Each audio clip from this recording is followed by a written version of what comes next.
Boa tarde a todos que estão nos assistindo. Hoje nós temos uma entrevista com o professor Coronel Eduardo Borba. Então, Eduardo, muito obrigado por ter aceito o convite e tenho certeza que essa conversa vai trazer para quem está nos ouvindo aquela vontade de querer chegar mais próximo da pesquisa, sentir aquele gosto que a gente sente cada vez que a gente produz um trabalho. Mas o título da nossa entrevista tem lá Coronel Eduardo. Então, Eduardo, no primeiro momento, conta para nós o que que você faz no Exército, só para a gente ter uma ideia dessa, dessa parte que a gente desconhece. E muito obrigado por ter aceito a entrevista. Boa tarde a todos. Então, inicialmente, eu é que agradeço aí o convite, né, para retomar esse contato com o Eduardo, que é um colega já de longa data, e para poder falar um pouquinho sobre essa experiência que eu tive de vida, né, mais uma experiência de vida que tem essa interface com a ciência. Hoje eu sou coronel do Exército Brasileiro, né?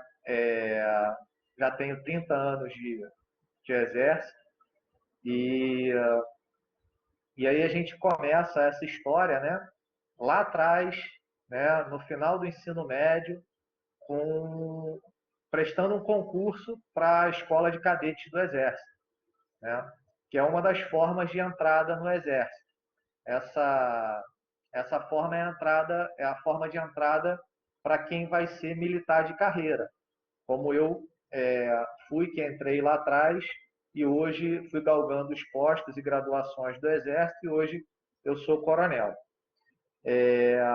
No Exército, nessa modalidade de entrada, não existe uma especialidade pesquisador, né?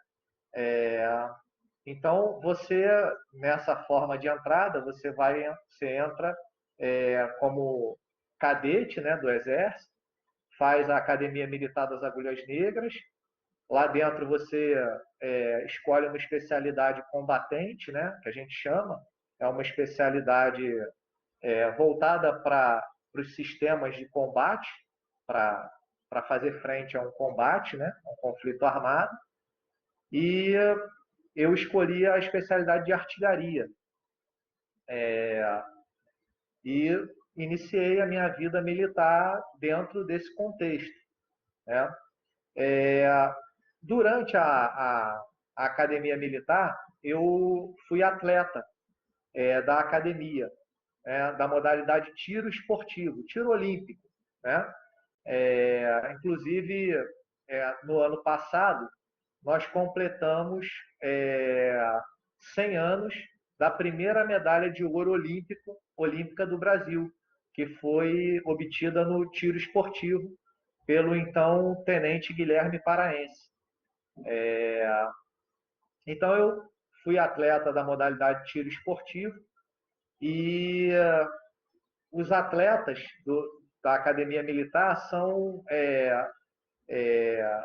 motivados a permanecer nessa área do esporte. E uma das formas de permanecer nessa área do esporte é fazendo o curso de Educação Física do Exército, na Escola de Educação Física do Exército, que é reconhecido como uma graduação em Educação Física, então há um aproveitamento de créditos da Academia Militar, com mais os créditos que são feitos na Escola de Educação Física do Exército, e você sai com a graduação em Educação Física. E aí, essa foi a minha porta de entrada para a área da ciência do desporto, né? E para a pesquisa, para a área acadêmica, porque lá na Escola de Educação Física eu tive excelentes professores, né? Muitos deles civis, e que já à época tinham mestrado, tinham doutorado, e aí você começa a se espelhar em algumas pessoas, né? Você vê aquele profissional que desempenha aquela função, que transmite aquele conhecimento, né? de uma forma tão bacana e é tão interessante isso, que você olha para aquele profissional e você fala, pô, quando eu crescer, eu quero ser igual a esse cara aí, né? Eu Uhum. quero ser bom igual a ele. Ele é na profissão dele. E eu comecei a ter alguns nortes, né? Alguns modelos aonde chegar. E aí eu continuei estudando, né? Na área da educação física, então fiz uma pós-graduação lato sensu, acabei. Só que essa continuidade do estudo é um algo mais, né? Porque no Exército você sai, se forma educador físico e você vai atuar treinando equipes militares, né? Fazendo planejamento físico da tropa para preparar a tropa para o combate, para manter os níveis de condicionamento físico, né? Para manter as valências físicas em bom nível dos militares de uma determinada área. Então eu fazia isso, né? Durante o dia no trabalho, além das outras atividades militares, e continuei estudando, né? Então esse continuar estudando era nos finais de semana, à noite, porque eu não podia parar de trabalhar. O Exército, naquele momento, não me deu essa oportunidade. Mas eu continuei estudando, é, e então fiz uma pós-lato sensu, fiz uma outra graduação em fisioterapia, e aí veio o desejo de fazer um mestrado, né? De ir um pouquinho além, né? E aí a vida me deu uma oportunidade de, de trabalhar já fruto dessa experiência acadêmica anterior, né? Ter feito uma pós, lato sensu, ter feito uma outra graduação. A vida me deu a oportunidade de ir para uma escola do Exército, onde eu trabalhei na coordenação da pós-graduação daquela escola. E, e aí, nesse local, eu tive uma oportunidade de me matricular no mestrado, né? Eu busquei, né, o FRJ na época, fiz lá a prova para o mestrado, passei, e o meu chefe entendeu que essa formação era importante para eu cumprir a, a minha tarefa ali na coordenação da pós-graduação do Exército, né? Então, eu tive a oportunidade de fazer o mestrado, mas tempo parcial, né?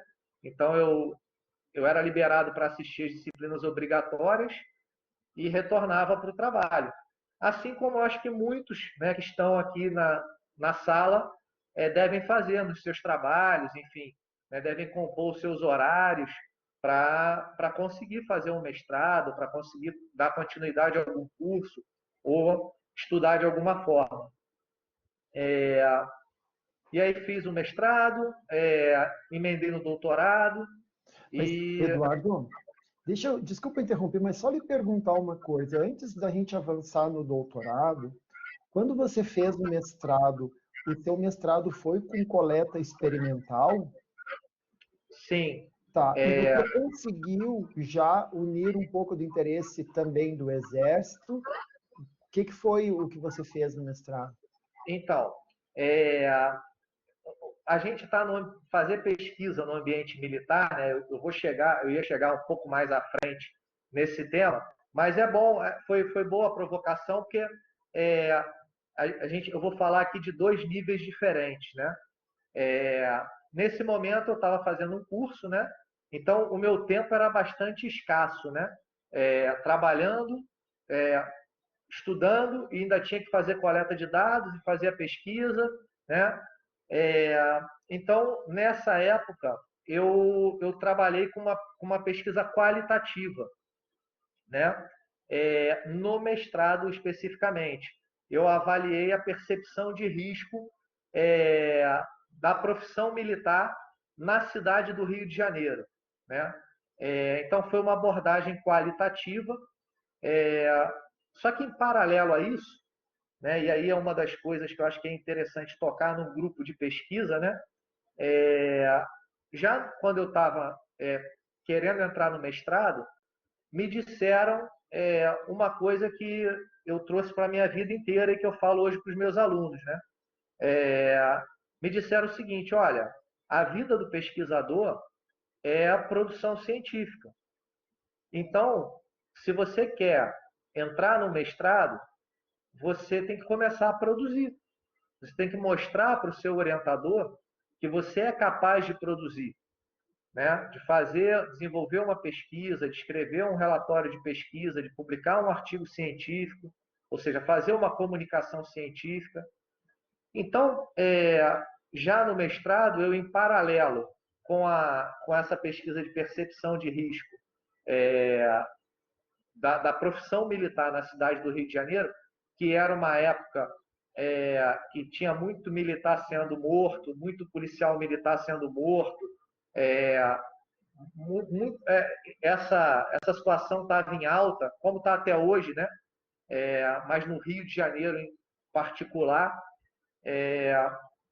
eu fiz já alguns trabalhos voltados mais para a área da atividade física, composição corporal e saúde. Então, nessa escola que eu trabalhava, eu fiz um grande levantamento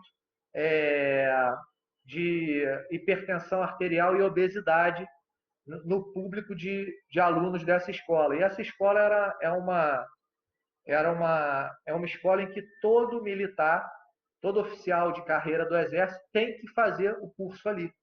Então, em um determinado ano da carreira militar, de todo o Brasil, eles estão espalhados em todo o Brasil, eles vêm para passar um ano aqui no Rio fazendo esse curso. Então, é como se fosse uma amostragem nacional, né? Porque o cara sai de onde ele está e vem para cá fazer o curso, depois ele volta para outros lugares no Brasil. Então, eu aproveitei isso aí, e aí isso é uma peculiaridade, né, do ambiente militar, né? Primeiro, você trabalhar com gente de todas as etnias, né, de todo o país, de todas as origens. É, Outra coisa é você ter sempre grandes N's, né? Então, você tem sempre muita gente, porque o Exército lida com gente, né? E, e como a gente não planta de fábrica, né? Que a pessoa fica, é, é, como é que se diz? Meio que amarrada àquele setor preso ali, né? Para reunir o pessoal é mais fácil, né? Tirar o cara do setor de trabalho dele para fazer alguma coisa e retornar. Então, isso é uma certa facilidade que a gente tem de trabalhar pesquisa com amostragem militar. Então, no mestrado eu fiz isso, acabei fazendo em paralelo essa pesquisa com a questão de composição corporal, hipertensão arterial e etc. E, e aí eu segui, né? Terminei o mestrado, fui para o doutorado, fiz o doutorado aí. O doutorado foi com uma abordagem quantitativa, né? Então, o mestrado foi uma abordagem qualitativa, o doutorado foi uma abordagem quantitativa, com diagnóstico de artrose de joelho por bioimpedância. Isso foi na COP, né, aqui na UFRJ. Também foi uma experiência que eu desenvolvi com a Brigada Paraquedista. Então, eu aproveitei o tema da pesquisa e encaixei num público militar que potencialmente teria mais problema de joelho, por conta do tipo de treinamento, por conta da aterragem que o paraquedista tem após os saltos, né? Então, é um público que tem uma atividade profissional que pode favorecer o desenvolvimento desse problema que eu estava estudando. Uhum. Então, fui até o comandante da Brigada Paraquedista, expliquei o projeto para ele, pedir autorização dele para poder fazer a pesquisa, como a gente faz quando vai fazer uma pesquisa numa empresa aí fora. Né? Você vai, né, o diretor da empresa pede autorização, ele dá a declaração, submete ao comitê de ética, né, e desenvolve a pesquisa. E aí, nessa fase da carreira, né, eu, como aluno, etc., eu estava sempre, como aluno do doutorado, mas como instrutor nessa escola, enfim, trabalhando, né, como militar de carreira, eu ainda não estava na função de pesquisador, né?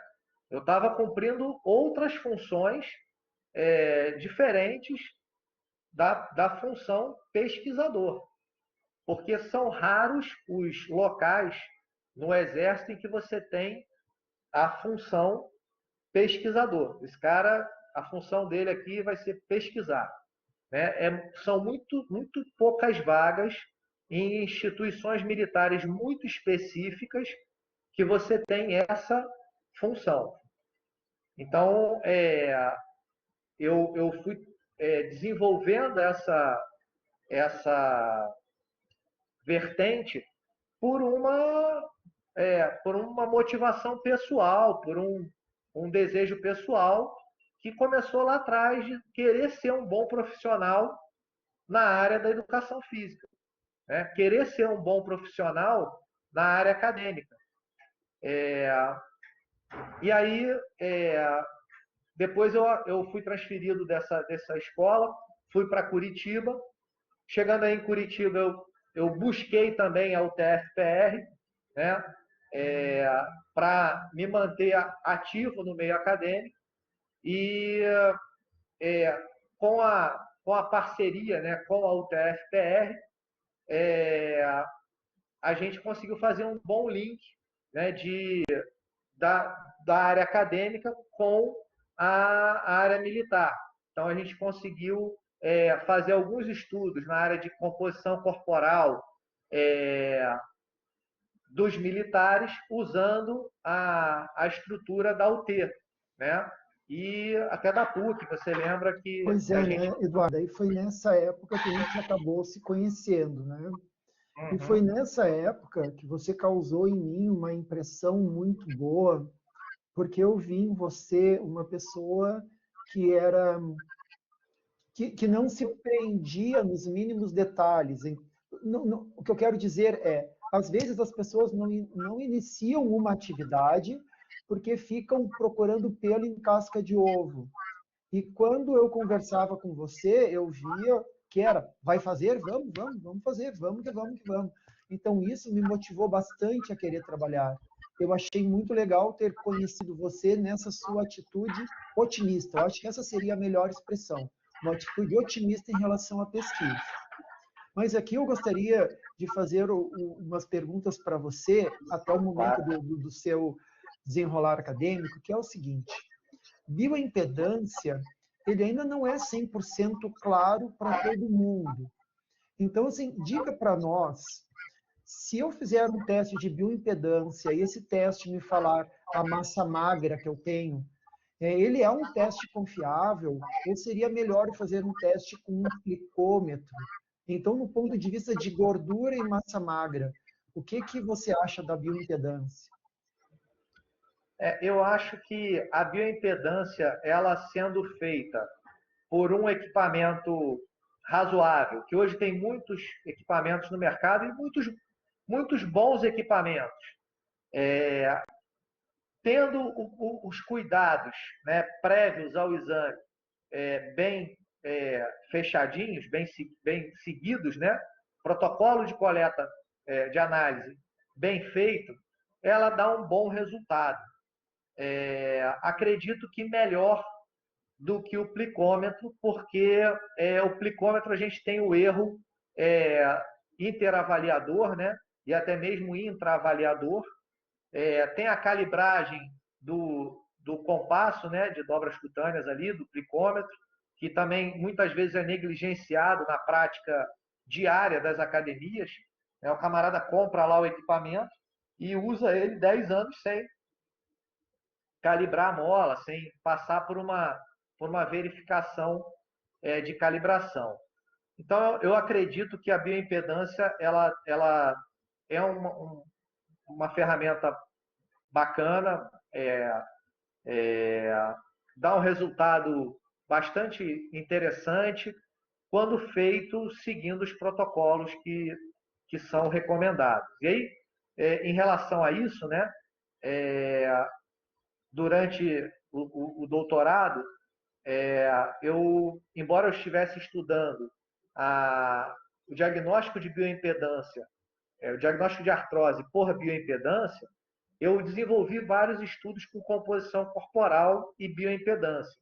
E um deles, né, eu acho que esse talvez tenha sido mais interessante, é que toda vez que a gente estuda, usa alguma tecnologia para estudo, né, a gente lê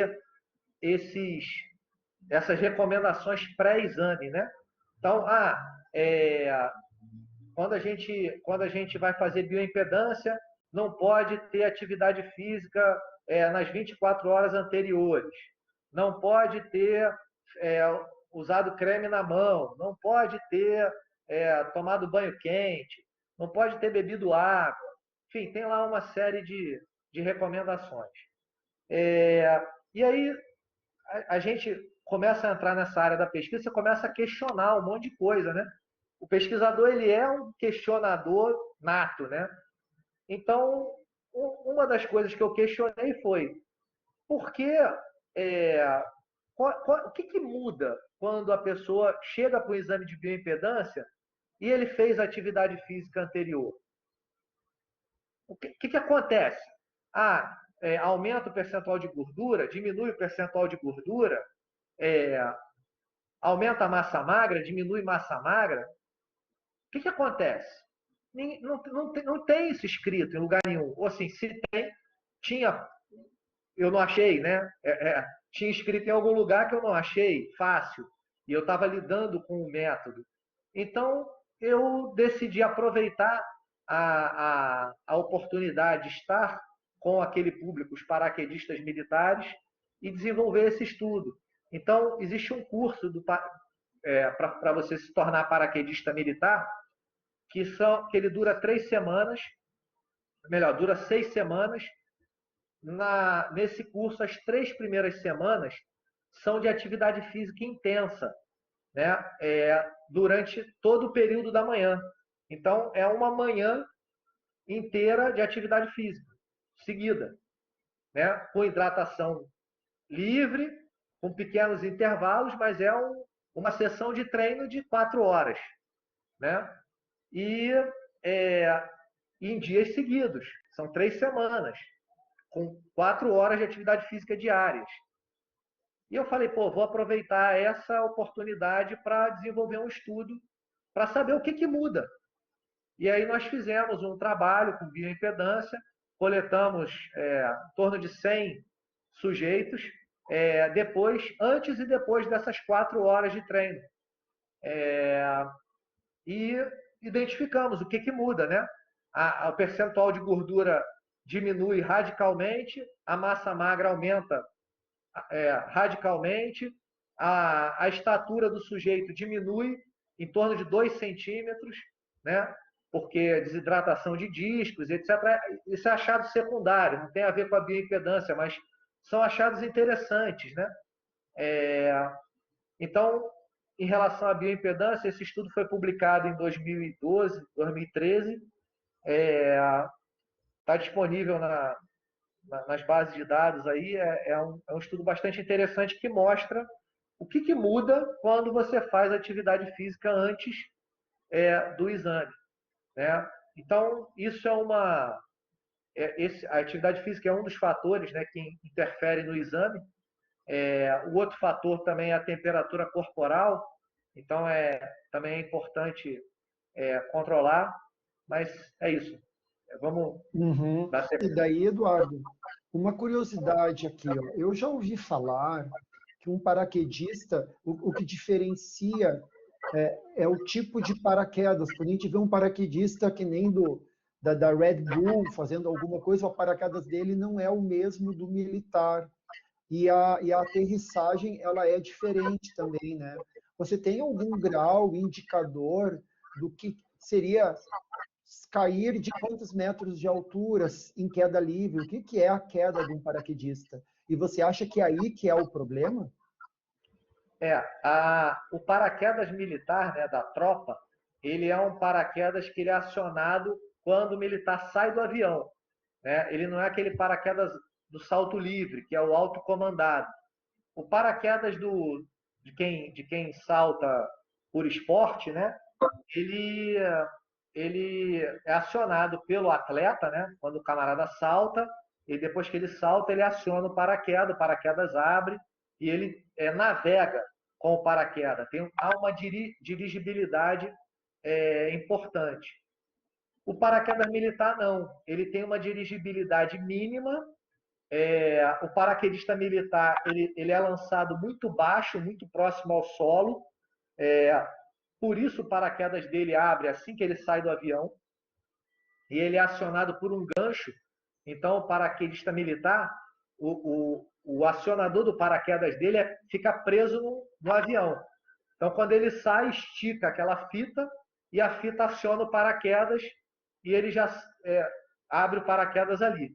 Então, ele salta muito baixo em relação ao paraquedista civil. O paraquedista civil ele curte a queda livre, ele faz manobras e etc. O militar não. O objetivo dele é saltar o mais próximo do solo para diminuir a exposição ao inimigo.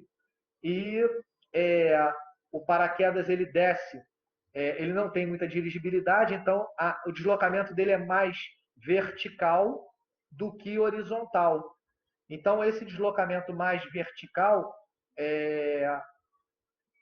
ele impõe uma aterrissagem mais rígida, né, mais dura, né, para o paraquedista. O paraquedista civil, ele aterriza mais numa horizontal, então a aterrissagem é mais suave, consegue ser mais suave do que a aterrissagem do paraquedista militar, que é mais vertical. Além disso, o paraquedista militar ele traz muito peso no corpo, né? Fuzil, mochila, etc. O que faz também com que a aterragem seja um pouco mais difícil. E isso realmente exige uma preparação da musculatura das pernas para receber esse impacto, né, no solo maior. Então, a Brigada de Infantaria Paraquedista tem toda uma preparação, tanto da formação do paraquedista, quanto na sua preparação física cotidiana, com enfoque na musculatura das pernas, para preparar para essa aterragem. Uhum. Obrigado, Eduardo. A gente também tem pessoas no grupo que são da fisioterapia. Eu queria uma palavrinha sua para, por exemplo, para esses paraquedistas. Existe algum momento de reabilitação que teria a ação de um fisioterapeuta específico para eles? Tem essa parte no Exército? Tem sim. A sessão de fisioterapia da Brigada Paraquedista é uma sessão, assim, em comparação com outros lugares, é uma sessão mais bem dotada, vamos dizer assim. Existe a especialidade de fisioterapia no Exército, entra como oficial temporário, né? Então ele pode entrar, você pode entrar como fisioterapeuta até 37 anos de idade, você pode participar do processo seletivo. Depois que você entra, você pode ficar até 8 anos, né, como oficial temporário, exercendo a função de fisioterapeuta. E, e na maior parte das vagas, é a fisioterapia traumato-desportiva, né? Tem as vagas de fisioterapia que são da hospitalar, vamos dizer assim, né? Mas a maior parte é traumato-desportivo. E nas equipes militares também, né? Normalmente, sempre quando se deslocam para uma competição para representar o Exército, né, no exterior ou aqui no Brasil mesmo, que se reúnem para treinar e para competir, muito, a maioria das equipes tem um fisioterapeuta também destacado para acompanhar a equipe desportiva. Certo, bacana, Eduardo. Agora tem um outro detalhe que uma vez você falou para mim, e eu olhei para você com um olhar assim, meu Deus, você vai fazer isso? E você me contou que você tem 2 doutorados. Conta para nós de onde vem essa motivação. E nesse seu segundo doutorado, o que que você ainda aprendeu? Porque a gente sempre está aprendendo alguma coisa. Alguém que já tinha experiência, qual foi esse a mais ainda desse segundo doutorado? Então, isso aconteceu por acaso, né? Não foi planejado. E aí as pessoas vão perguntar assim, pô, mas como é que acontece um segundo doutorado por acaso, né? É, assim, eu tinha um colega que tinha feito mestrado um pouco antes de mim, trabalhava comigo, e ele estava tentando entrar no doutorado. E a gente sabe que a entrada no doutorado normalmente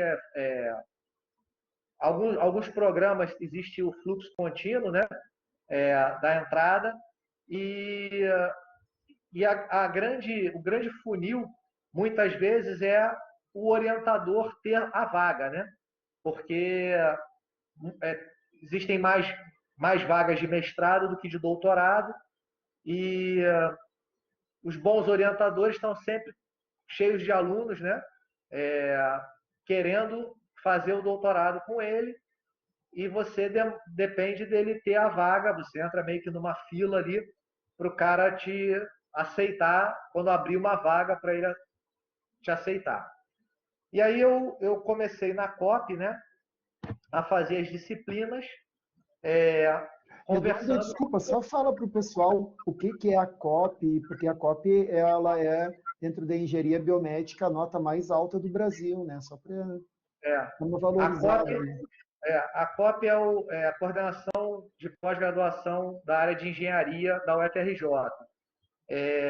E lá existem vários programas, um deles é o programa de engenharia biomédica, que na área eu acho que é o programa que tem maior nota no país.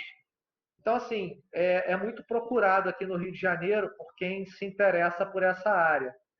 E eu nem achava que eu tinha condições de fazer o curso lá. Quando eu terminei o mestrado, eu olhei, falei assim, pô, acho que não dá para mim não. Aí conversando com um professor amigo, o cara falou, não, dá sim, cara, eu fiz o meu lá, você tem condições, eu vou te indicar para um colega, você vai lá, conversa com ele.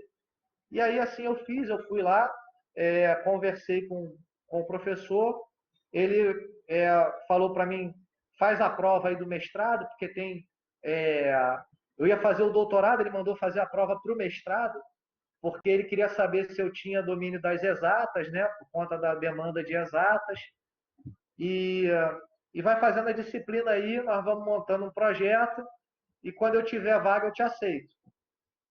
Aí assim eu fui, segui as orientações, só que esse colega que trabalhava comigo, ele estava nessa situação já há uns 3 anos, não na COP, né, em outra universidade, em outro programa.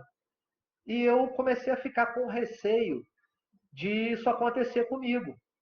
E eu ficar anos e anos sendo cozinhado pelo orientador e não ser admitido de forma formal no programa. E eu tinha uma meta de terminar o doutorado num prazo, porque eu sabia que eu ia sair dessa escola. E eu saindo dessa escola, eu não teria possibilidade de cursar as disciplinas. Então, eu tinha meio que um prazo ali, eu não podia deixar esse prazo vencer. Então, eu fiz o que o meu professor orientou, mas eu tinha que ter um plano B, né? Então, o meu plano B foi, vou procurar um programa em que tenha prova, que aí é preto no branco. Eu vou fazer a prova, vou participar de um processo seletivo e vou ter a minha vaga. Aí eu vou conseguir cumprir a minha meta. E eu entrei em contato com uma professora da Fiocruz, que tinha sido banca do meu mestrado, conversei com ela, ela falou, não, Eduardo, eu expliquei a situação para ela, né? Ela falou, não, Eduardo, monta o projeto aí, completamente diferente do projeto da COP, né? A COP era diagnóstico de artrose de joelho por bioimpedância, a Fiocruz era o, a gestão ambiental no Exército Brasileiro, né? Como estava sendo realizada a parte de gestão ambiental no Exército Brasileiro. Qual era a percepção dos militares quanto às medidas de gestão ambiental, que era um programa na área de saúde pública e meio ambiente. E aí eu montei o projeto, fiz a prova, né? Até então eu estava ainda sendo fazendo a disciplina da COP, né? Mas não tinha sido aceito na COP ainda de forma oficial, até que eu passei na prova da Fiocruz, passei em todas as etapas, mandaram eu ir lá fazer a matrícula, e aí dias antes da matrícula a COP me formalizou. Falou, ó, você está matriculado. Aí eu falei, e agora? Aí eu falei com a professora da Fiocruz. Falei, olha, a situação, aconteceu isso, isso e isso. Eu fui formalizado, como eu havia dito anteriormente e tal.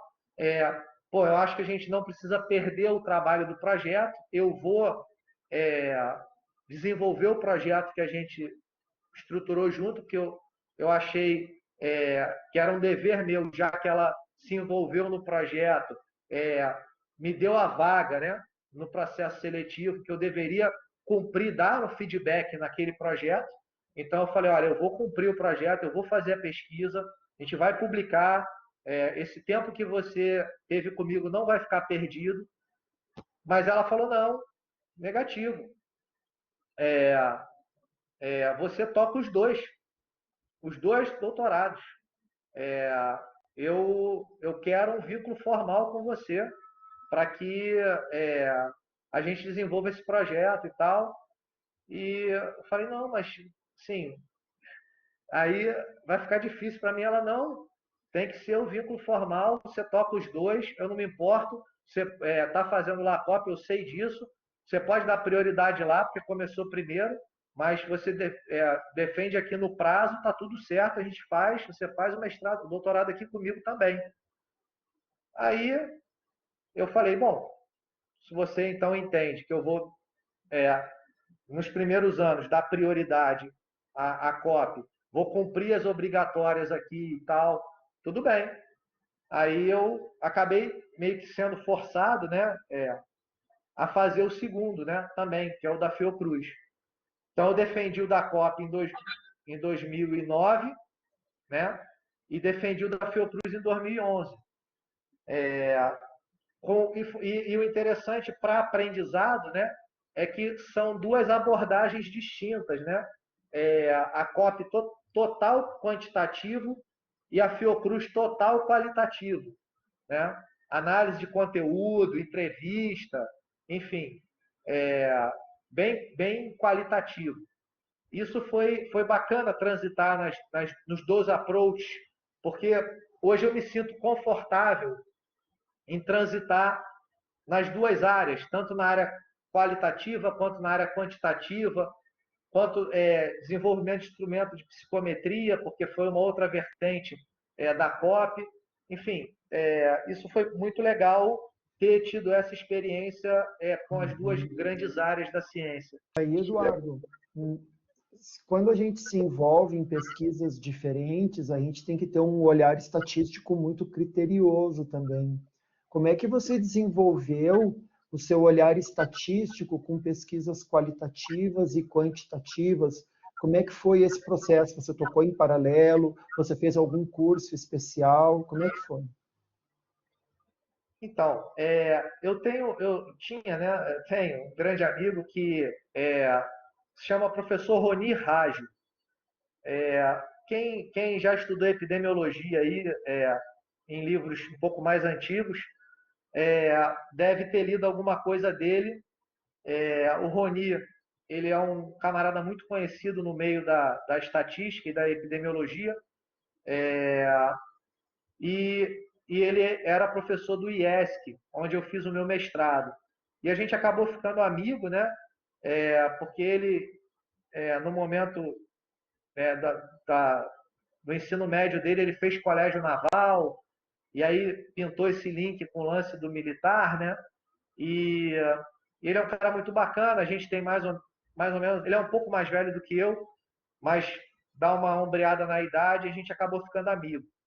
E, e eu conversava muito com ele, né, sobre estatística, porque ele é estatístico de formação, e, e uma coisa que ele me disse, né, que ninguém, ninguém nunca sabe tudo de estatística, né, cara? Estatística é um. Eu chegava para ele para tirar uma dúvida, às vezes, e muitas vezes ele respondia de pronto, assim, né? Mas muitas vezes ele parava e falava: não, vem aqui, senta aqui, vamos conversar para a gente poder esclarecer.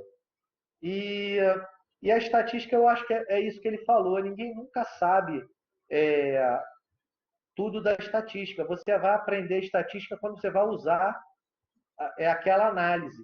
Então, como eu me motivei a publicar, porque me disseram que para ser conhecido no meio acadêmico você precisa publicar, né? Você precisa estar escrevendo.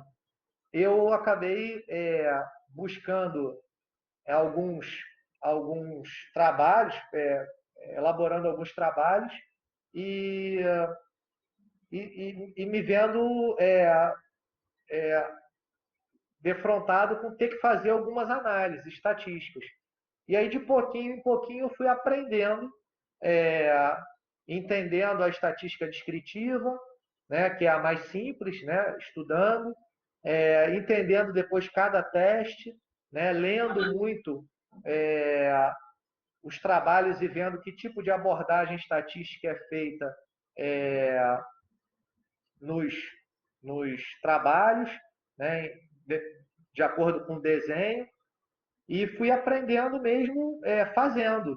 Não tive oportunidade de fazer cursos extra às disciplinas dos programas, né? Não, a gente sempre tem uma disciplina de estatística no programa, mas que dá é, aquela ferramenta básica, né? Eu acredito que é muito difícil alguém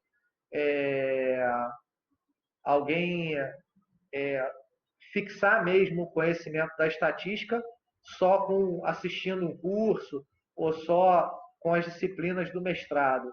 Ele vai realmente fixar aquele conhecimento quando ele analisar os dados dele, analisar outros dados para escrever algum trabalho, e aí ele vai realmente se aprofundar e entender como funciona ali cada teste, quando é aplicado um teste ou outro, lendo os outros trabalhos para poder fazer as discussões dos seus dados.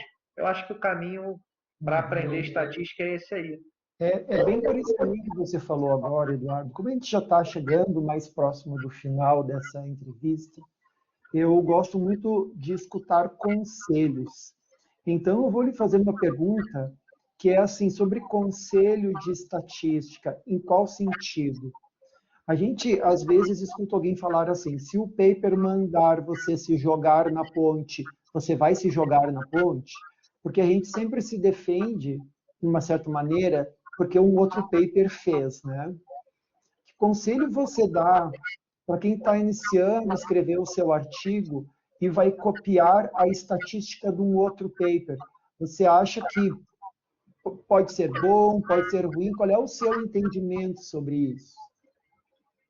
Eu acho que a gente tem que ser crítico em relação ao objetivo do nosso trabalho, né? E se aquele teste estatístico ele vai permitir você concluir a respeito do objetivo do seu trabalho. Então, os testes eles têm lá, eles vão mostrar a diferença entre grupos, eles vão mostrar a relação entre variáveis, eles vão mostrar efeitos, né, de uma intervenção sobre uma variável, mas isso tem que estar contextualizado, né? A estatística ela é muito numérica. Então, a gente vê diferenças estatísticas, diferenças importantes, né, nas variáveis que muitas vezes não têm significância estatística. E é, diferenças não tão importantes, mas porque o N é muito grande, que apresentam diferença estatística significativa. Então, isso tem que ser muito, muito bem relativizado de acordo com o evento que a gente está analisando, né? Eu acho que esse é o grande diferencial de olhar para a estatística. Uhum. Eduardo, depois que você saiu de Curitiba, que a gente começou a conversar um pouquinho menos, mas eu sei que você passou um tempo em Portugal.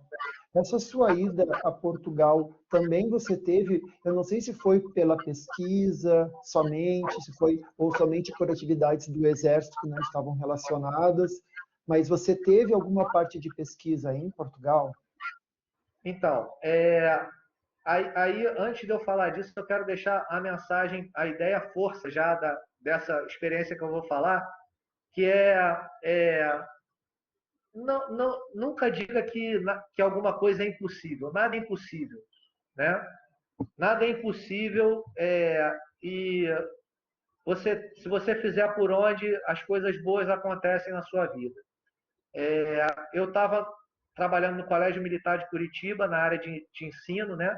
Aí, e eu tinha decidido fazer um pós-doc no exterior, porque eu, eu escutei já de vários colegas e eu vejo, depois de ter voltado, eu vejo, e é isso que eu vou comentar aqui, a importância de você ter essa experiência no exterior. Então, muita gente já tinha me dito isso e eu queria ter essa experiência. E eu estava trabalhando nesse momento numa escola e o meu chefe era sensível a essa questão. Então, ele não podia me liberar para eu passar um ano lá em Portugal, mas ele podia compreender e ajustar as minhas férias, por exemplo, aos períodos que eu precisaria ficar lá em Portugal. Então, eu iniciei um contato lá em Portugal e iniciei os trâmites de fazer um pós-doc lá, e eu fui para uma universidade que me aceitasse fazer parcelado o meu pós-doc.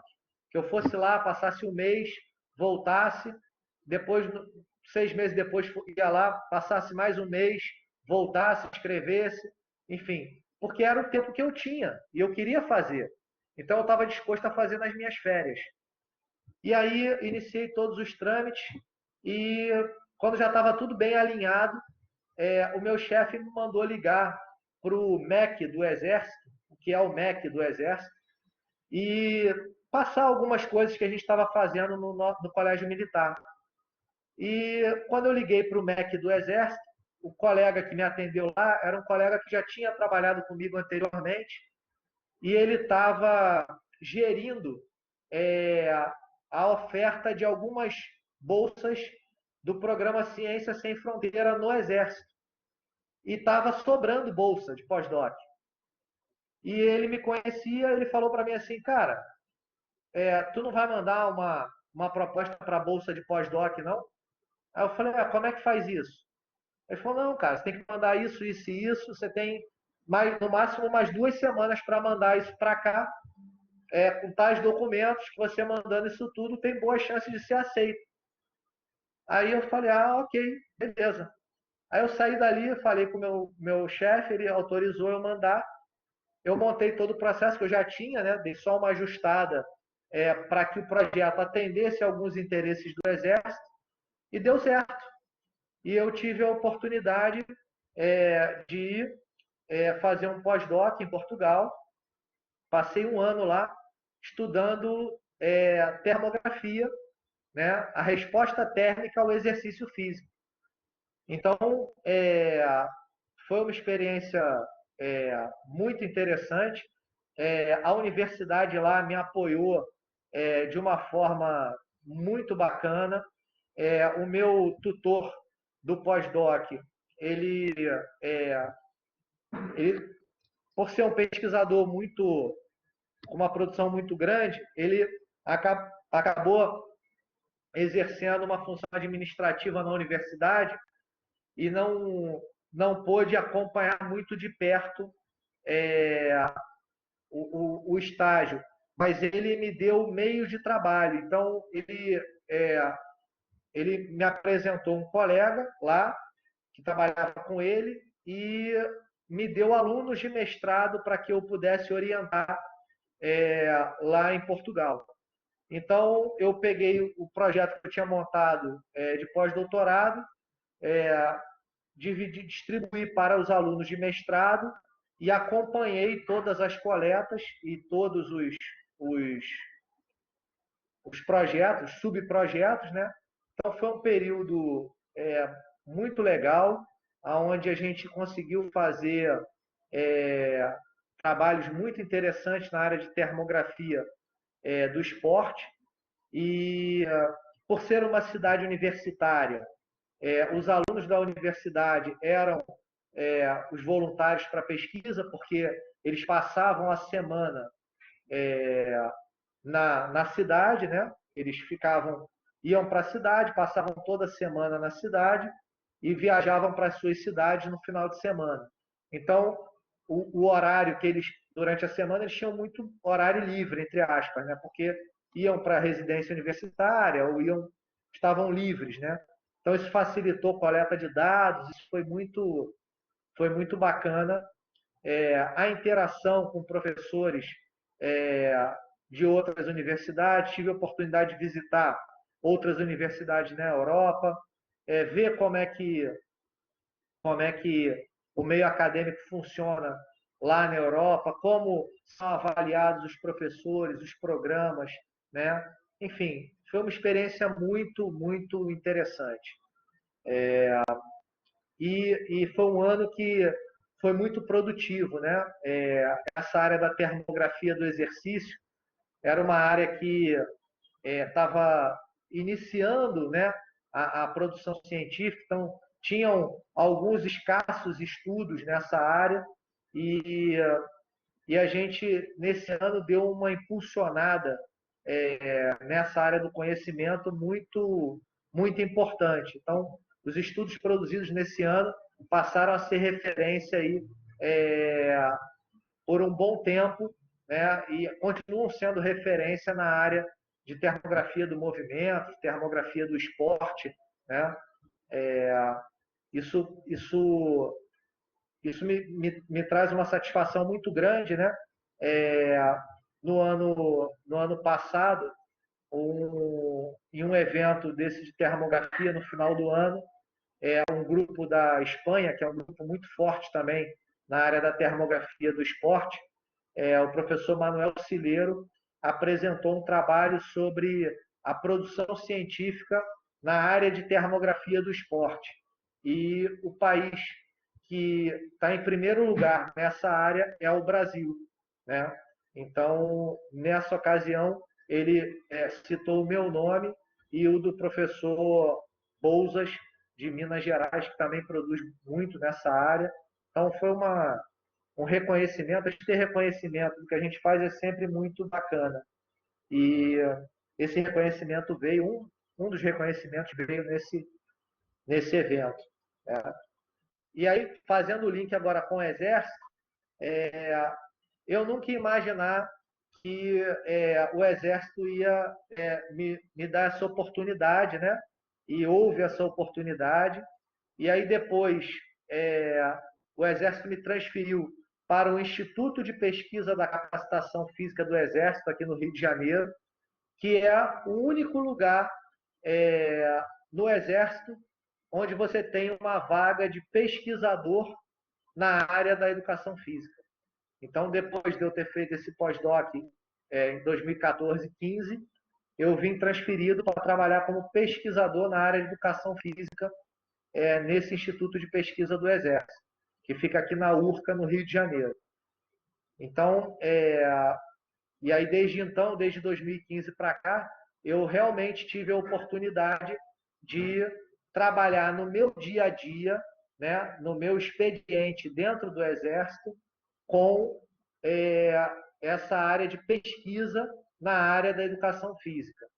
E eu agradeço muito a Deus por isso, por ter tido essa oportunidade nesses 5 anos, aí, nesses últimos 6 anos, mas isso faz parte de todo o trabalho que foi construído ao longo, né, desses outros anos que eu estudei de noite, estudei nos finais de semana, que eu ficava escrevendo artigo no final de semana, né, para eu poder estar em condições de fazer um pós-doc, né, teve toda aquela labuta, aquele trabalho, aquele esforço anterior.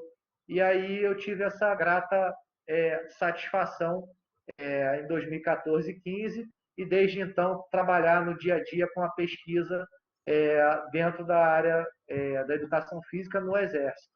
Então isso, para mim, eu fico muito feliz, estou muito feliz com o Exército, com tudo que o Exército me proporcionou dentro dessa área da pesquisa, as oportunidades,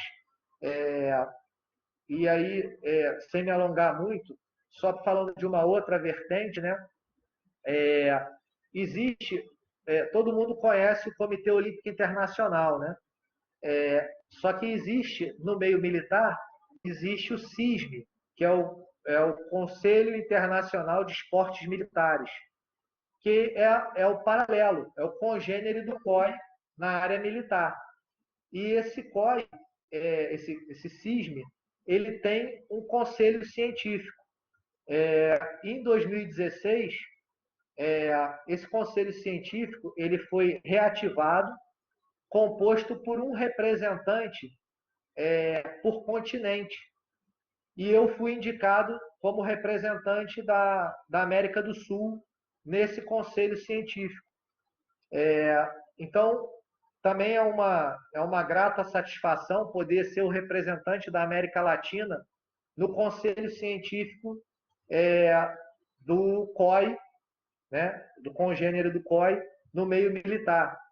E por ser representante desse conselho científico, tive a oportunidade de participar de vários meetings, né, presenciais e não presenciais, com pesquisadores militares do mundo inteiro e os mais renomados pesquisadores da área militar.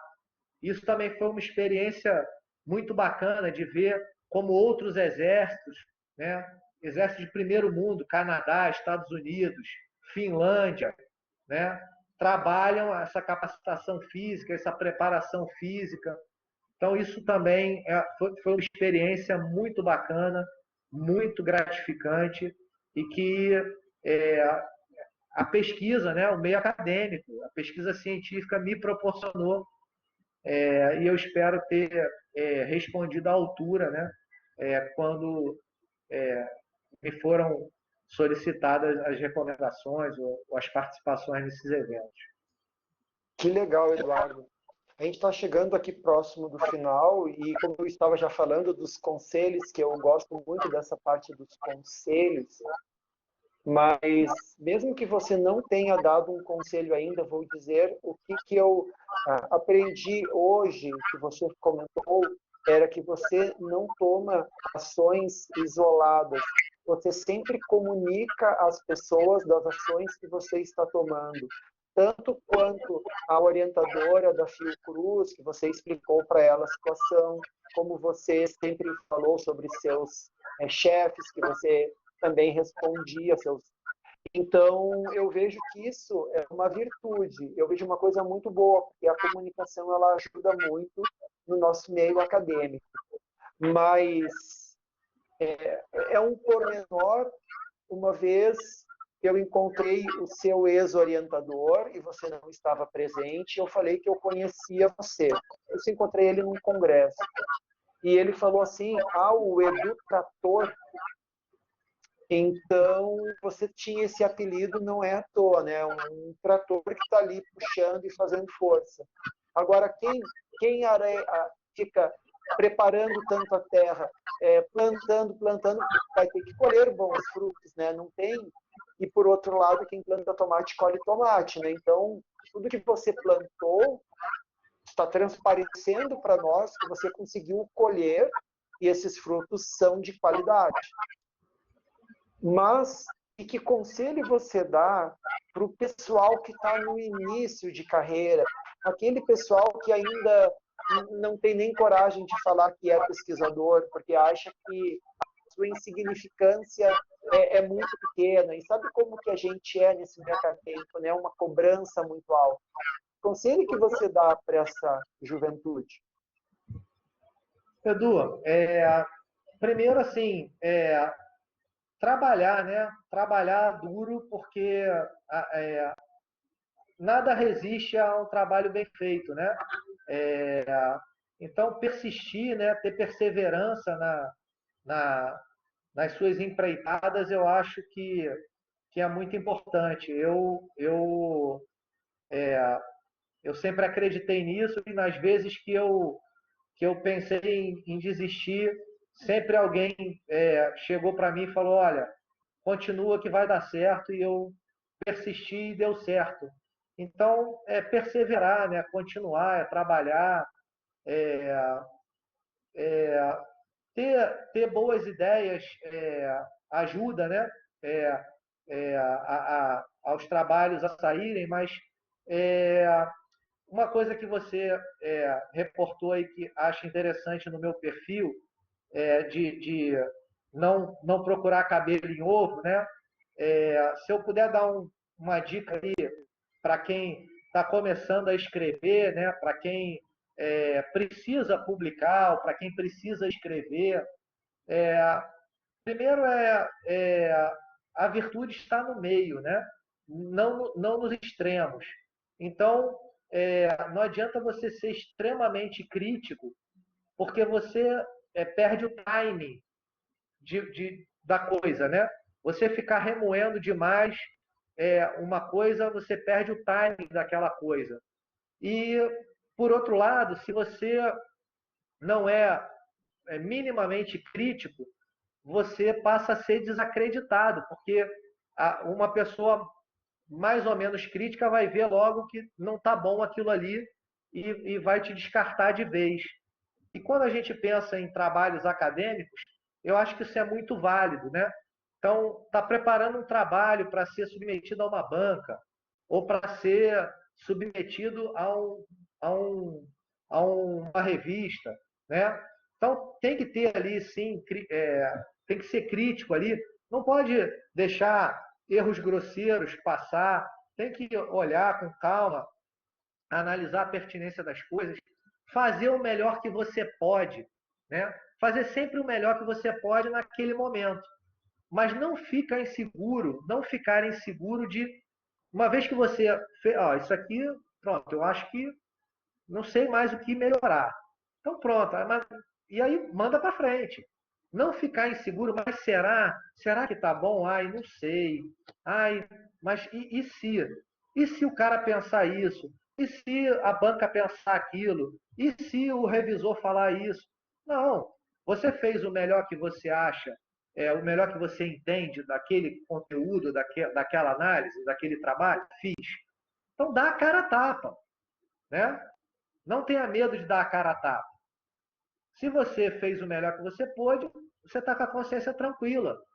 Se o trabalho vier pedindo alguns ajustes, ok, faça os ajustes. Se for rejeitado, pode ter sido um problema de revisor ou pode ter deixado passar alguma coisa muito grave, e aí tem que ter, né, senso de crítica e parar, ler, analisar. Se o revisor tiver razão, ok, né, aceita a crítica e aquilo vai te fazer um pesquisador melhor. Na próxima vez você não vai errar e você vai seguir em frente. Eu sempre falo, o meu primeiro artigo submetido, o artigo tinha 6 páginas e o parecer do revisor voltou com 8. O parecer do revisor tinha mais texto do que o texto do meu trabalho. Mas foi um parecer tão orientando as mudanças, né? Era tanta informação, tanto aprendizado naquele parecer, teve tanto aprendizado naquele parecer, que eu acho que valeu a pena ali, eu revisei todo o trabalho depois foi publicado, é, foi submetido para uma revista da UFRJ, na qual a editora da revista era do programa que eu cursava. Né? É como a fisioterapia em movimento aí. Né? A Auristela é daí do programa. Então é como se um aluno do programa submetesse para fisioterapia em movimento. Né? Mas a editora deu lá todas as dicas e tal. Então foi tanto aprendizado ali. A gente aprende tanto com um parecer negativo ou com um parecer que pede muita mudança, né? Então, aproveitar esse aprendizado, mas não ficar com medo, né? Vamos dar a cara a tapa e vamos aprender com isso. É muito bacana falar dar a cara a tapa, porque a gente tem que ter personalidade da nossa vida. Se a gente ficar sempre dando desculpinha aqui e lá, a gente nunca é ninguém, né? A gente tem que falar, eu sou eu com as limitações que eu tenho e assim por diante. Eu demorei bastante para aprender isso, Eduardo. No mestrado, meu orientador, ele chegava a bater na mesa, falando, Edu, dá a cara a tapa. E eu querendo sempre colocar o paper para me proteger, né?